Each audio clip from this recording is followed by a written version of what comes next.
The sun had just begun to rise over the dusty plains of Arizona. The air was still cool, but the heat of the day could already be felt hiding behind the horizon. John Maddox, a quiet cowboy in his early 30s, tightened his saddle straps and patted his chestnut horse, Daisy. She was more than a horse to him, she was his companion, his only family in this lonely stretch of desert land. John worked for the Rocking R Ranch, a small cattle ranch far from the nearest town.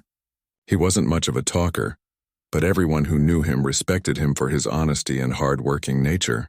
Life was simple: tend the cattle, mend the fences, and ride the wide-open land. But that morning something unusual happened, something that would change his quiet life forever. He had been out checking a broken fence near the canyon. The wind was gentle, brushing the tall grass. After tightening the last wire, he turned around to find Daisy gone.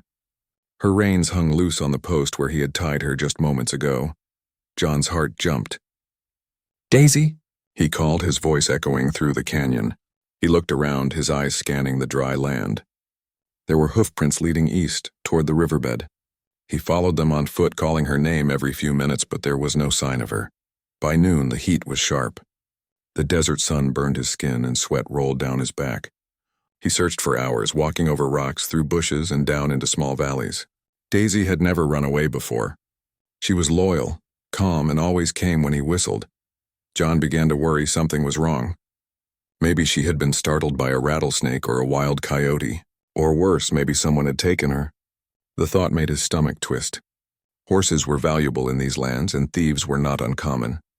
As the sun began to set, John returned to camp exhausted. He built a small fire, cooked a few beans, and sat in silence. Without Daisy, everything felt empty. He looked out toward the horizon, where the sky turned orange and purple, and whispered softly, "Where are you, girl?" That night he could hardly sleep. He kept imagining Daisy wandering somewhere out there, alone and scared. Every creak of the wind made him lift his head, hoping to hear her neigh. But there was only silence and the distant cry of an owl. When morning came, he decided to ride out on one of the ranch's old spare horses, just to keep searching. But before he could mount, he heard something, a faint sound coming from beyond the ridge. It was the sound of hooves. John turned sharply. The rhythm was familiar. His heart raced. He stepped forward, shielding his eyes from the bright sunlight. A shape appeared in the distance, slowly coming closer. It was Daisy. He almost couldn't believe it. She was trotting toward him, her mane blowing in the wind and her saddle still in place. But as she came nearer, John's eyes widened in disbelief. There was someone riding her, a woman. The woman was dressed in a simple deerskin outfit, her dark hair braided, her face calm but wary. She looked young, perhaps in her early 20s. Her skin was tanned from the sun and her eyes were deep and watchful. As Daisy stopped a few feet away, the woman slid down carefully and stood facing John. For a long moment, neither spoke. The only sound was the soft snort of the horse and the whisper of the wind. John finally found his voice. You brought her back," he said slowly. The woman nodded, her gaze never leaving his face. "Your horse was near the river," she said quietly, her voice soft but firm. "She was caught in the thorn bushes. I helped her out." John looked at Daisy and saw small scratches on her legs, dried with dust. He felt a wave of relief and gratitude. "Thank you," he said sincerely. "I thought I'd lost her for good." The woman gave a small nod, but she didn't smile. She seemed cautious, as if she didn't know whether to stay or leave. John could tell she wasn't from any nearby town. Her clothing and the way she moved told him she was Apache. He had heard stories of Apache camps in the nearby hills, though most settlers kept their distance. "Are you from the river valley?" he asked gently. She hesitated, then said, "I was traveling alone." Her answer was short, but her eyes revealed more, a mix of weariness and quiet strength. John didn't want to press her for details. He could see she didn't trust easily, and he respected that. "You must be tired," he said after a moment. "You can rest here a while. I'll make some coffee." The woman looked uncertain, glancing around as if expecting someone to appear, but then she nodded slightly. John poured water into a small pot and set it on the fire. Daisy stood nearby, content now that she was home again. When John offered her a tin cup of coffee, the woman took it carefully. She didn't drink much, just held it for warmth. "I'm John Maddox," he said, breaking the silence. She looked at him, her eyes calm. "Naya," she replied. It was a beautiful name, soft and graceful. John repeated it quietly to himself. Naya. They sat in silence for a while, watching the fire flicker. The air between them felt strange, not uncomfortable but heavy with questions neither of them asked. Finally, John spoke again. I owe you my thanks. Daisy means a lot to me. She is a strong horse, Naya said. She trusts you. John smiled faintly. She's been my only friend out here for a long time. Naya looked at him thoughtfully. A man alone in this land must be strong, she said. But even strong men get lonely. Her words surprised him. She spoke them simply without pity, but they hit close to home. John didn't answer, just nodded.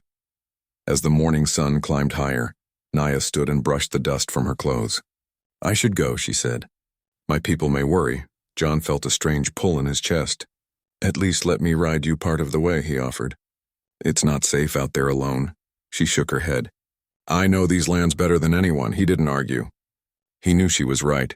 Before she turned to leave, he said softly, If you ever need help or a place to rest, this ranch isn't far from here. Naya met his gaze for a long moment.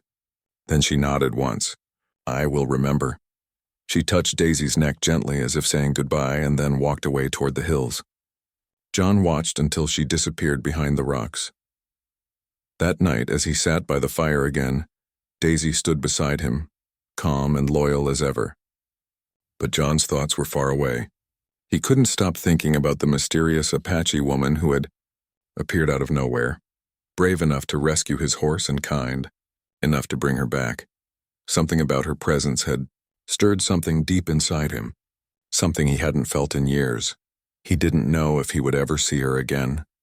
But as he looked into the glowing embers of the fire, he had a strange feeling that their paths were not finished yet. Out in the distance beyond the dark ridges, the desert wind carried a faint sound, like the echo of footsteps fading into the night. And John Maddox, the lonely cowboy, knew this was just the beginning of a story he would never forget. The next few days passed quietly on the ranch, but John Maddox's mind was far from calm. He went about his chores, feeding the cattle, fixing fences, checking the water troughs, but his thoughts kept drifting to the woman who had brought Daisy back. He remembered her name, Naya, the way she had spoken softly with strength in her voice, the way her eyes had reflected the wide, endless sky. She had appeared like a whisper from the desert, then vanished again, leaving behind only the sound of her voice and the memory of her calm face. John tried to tell himself to forget her. It wasn't his place to think about an Apache woman. The world they lived in didn't make it easy for two people from such different lives to cross paths. Still, every time he looked at Daisy, he was reminded of Naya's courage. One evening, while the sun dipped low and the air filled with the smell of sagebrush, John decided to ride toward the river again. He didn't know why. Maybe he just wanted to thank the land that had brought Daisy and Naya into his life. As he rode, the world seemed peaceful. The sky turned gold and the river shimmered like glass. He dismounted and knelt by the water, letting Daisy drink. The sound of the gentle flow and the rustling grass filled the silence. Then from across the river he heard something, a quiet rustle, like a step. He looked up. There she was. Naya stood on the other side, her long braid resting over her shoulder, her gaze fixed on him. She didn't look surprised to see him, as if she had expected he would come. John stood slowly. Naya, he said, his voice calm. John Maddox, she replied, a faint smile touching her lips. Your horse looks strong again. She's doing fine, thanks to you. He hesitated, then asked, What brings you here? Naya glanced at the hills behind her. There is trouble near my people's camp, she said. Some settlers moved close to our hunting ground. My brother went to speak with them, but he has not returned. John felt concern tighten his chest. You think something happened to him? I fear it, she said softly. He is young and proud. Sometimes words are not enough when fear rules hearts. John nodded slowly. He knew what she meant. He had seen how easily fear could turn to anger between settlers and the Apache. One wrong word, one wrong move, and peace could shatter like thin glass. If you need help, he said, I'll come with you. Naya's eyes widened slightly. You would help me? I owe you more than you know, he said simply. And no one deserves to be left alone in danger. She looked at him for a long moment, studying his face. Then she nodded. We leave before dawn, she said. When the first light touched the desert sky, John was ready. He packed water, some dried food, and his rifle, though he hoped he wouldn't need it. Naya met him near the edge of the valley. She moved quietly, her steps light as wind on sand. They rode side by side, the world around them waking slowly. The crows calling, the sun warming the stones. The distant howl of a coyote fading into silence. As they rode, John learned more about her. Her people had lived in those lands long before the ranchers came. They hunted deer and gathered herbs by the river. But now more settlers were moving in, building fences, cutting trees, and chasing away the wild herds. "It is hard to watch the land change," Naya said softly. "My father says the earth has memory, but sometimes people forget to listen." John thought about her words. He understood the ache of losing something dear, even if he couldn't imagine losing a whole way of life. "Not everyone wants trouble," he said. "Some of us just want peace." Naya looked at him and smiled faintly. "Then you are not like most men I have met." They reached the foothills by midday. The air grew dry and hot and the rocks glowed under the sun. They dismounted and followed a narrow path that led to a small canyon. "There," Naya whispered, pointing to a plume of smoke rising in the distance. "That is where the settlers have camped." They moved carefully, keeping low. From behind a cluster of rocks, they saw a small group of men around a campfire. A few horses were tied nearby. John's eyes caught something that made his heart tighten. A young Apache man tied to a post. "Your brother?" he whispered. Naya's breath caught. "Yes, that is him, Tao." John's mind raced. There were at least 4 settlers, all armed. A direct attack would be suicide. "We can't rush in," he said quietly. "We need a plan." Naya's eyes burned with worry, but she nodded. "You think we can free him?" John studied the camp for a moment, then smiled slightly. "We can try." They waited until dusk. As the sun sank and the men sat eating, John moved silently around the edge of the camp. He cut loose 2 horses, slapping their flanks so they bolted into the night. The men shouted, chasing after them. That was the moment. Naya dashed forward like a shadow, her knife flashing as she cut the ropes around her brother's hands. Tao staggered, weak but alive. John appeared beside them, helping him up. "This way," John whispered. They ran toward the canyon's mouth as shouts rose behind them. A shot echoed and dust burst near John's feet, but they didn't stop. Daisy waited not far away, stamping nervously. John helped Tao onto her back and they rode hard into the open desert. By the time the moon rose, they had put miles between them and the camp. The wind cooled their sweat and the stars stretched wide above them. They stopped by the river again to rest. Tao drank deeply and sat beside his sister. "You came for me," he said weakly. "I would always come," Naya replied, her voice trembling with emotion. John looked at them both, feeling something warm fill his heart. It had been a dangerous ride, but seeing the bond between the siblings made it worth it. When Naya looked at him, her eyes were softer now. "You risked your life for us," she said quietly. John shook his head. "No, you saved Daisy when you didn't have to." "I only did the same." They sat together in the moonlight, the sound of water flowing between them. For a long time, no one spoke. It was as if the desert itself was holding its breath, watching over them. After a while, Tao lay down to rest, exhausted. Naya looked at John and said, "You have a kind heart. My people will not forget this." John smiled faintly. "You don't owe me anything." She looked down at the water, her reflection shimmering. "Maybe not," she said softly, "but I will remember." The next morning, Naya and Tao prepared to return to their camp. John saddled Daisy, trying to ignore the ache in his chest. He didn't want to say goodbye, but he knew she had her own world, her own people. Before leaving, Naya turned to him. "Will you come to the river again?" John met her gaze. "If you're there," he said. "I reckon I might."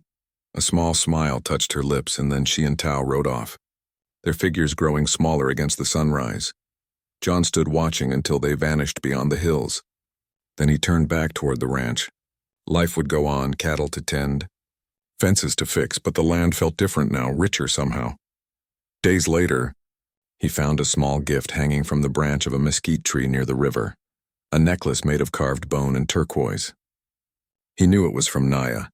He held it for a long time, feeling the smooth surface between his fingers, before placing it around his neck. Every time he looked toward the hills, he remembered the brave Apache woman who had returned his horse, and without knowing it, had given him something even greater, a reason to hope again.